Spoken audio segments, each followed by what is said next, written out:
America जाने से पहले थरूर के तेवर। भारत सरकार ने पाकिस्तान को बेनकाब करने भेजा। कांग्रेस को ठेंगा दिखाकर चले थरूर।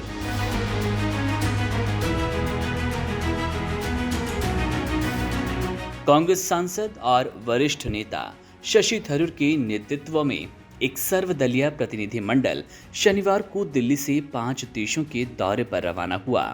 इस प्रतिनिधिमंडल में अमेरिका, पनामा, गुयाना, ब्राजील और कोलंबिया की यात्रा शामिल रहेगी। इस दौरे का मुख्य उद्देश्य वैश्विक मंच पर भारत का आतंकवाद के खिलाफ रुख स्पष्ट करना है और पाकिस्तान प्रायोजित आतंकवाद पर अंतर्राष्ट्रीय समर्थन जुटाना। हालांकि प्रतिनिधिमंडल सर्वदलीय है, लेकिन कांग्रेस और भाजपा के दृष्टिकोण में फर्क और थरूर की भूमिका को लेकर अंदरूनी टकराव भी उभर कर आया है। जहां कांग्रेस ने अपनी लिस्ट में शशि थरूर को शामिल नहीं किया था, वहीं सरकार द्वारा जारी लिस्ट में शशि थरूर के नाम से हड़कंप मचा कांग्रेस के कुछ नेताओं ने नाराजगी भी जताई। शशि थरूर ने इस दौरे को एक अवसर बताया जिससे भारत दुनिया को ये बता सके कि वे वर्षों से आतंकवाद का शिकार रहा और अब चुप नहीं रहेगा।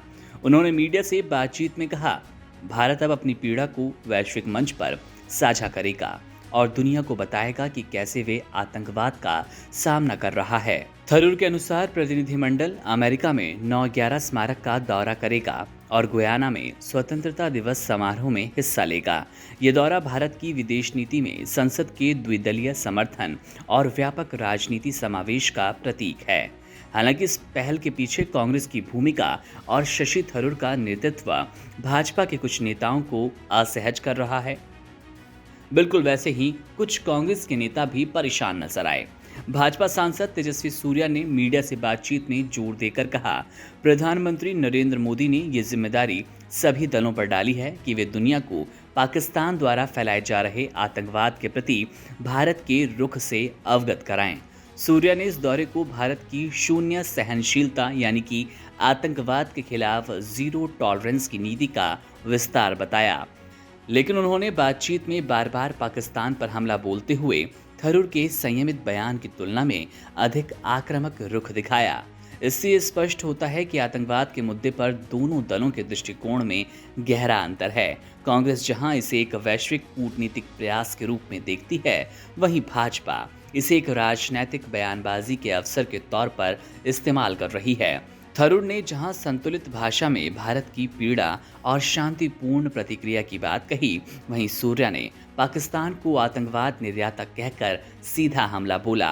ये विरोधाभास भारत की राजनीति में गहराते वैचारिक विभाजन को भी दर्शाता है। जहां कांग्रेस कूटनीति और संवाद को प्राथमिकता देती है, वहीं भाजपा अधिक आक्रामक और मुखर शैली को अपनाती है। थरूर का नेतृत्व, उनकी अंतर्राष्ट्रीय छवि और भाषाई दक्षता इस प्रतिनिधिमंडल के लिए निश्चित रूप से एक सकारात्मक पहलू है, लेकिन ये भाजपा के कुछ वर्गों में असहजता भी पैदा कर रही है। यह दौरा जहां भारत के वैश्विक संदेश को मजबूत करेगा, वहीं आंतरिक राजनीति मतभेदों को भी उजागर कर रहा है, खासकर आतंकवाद जैसे संवेदनशील विषयों पर।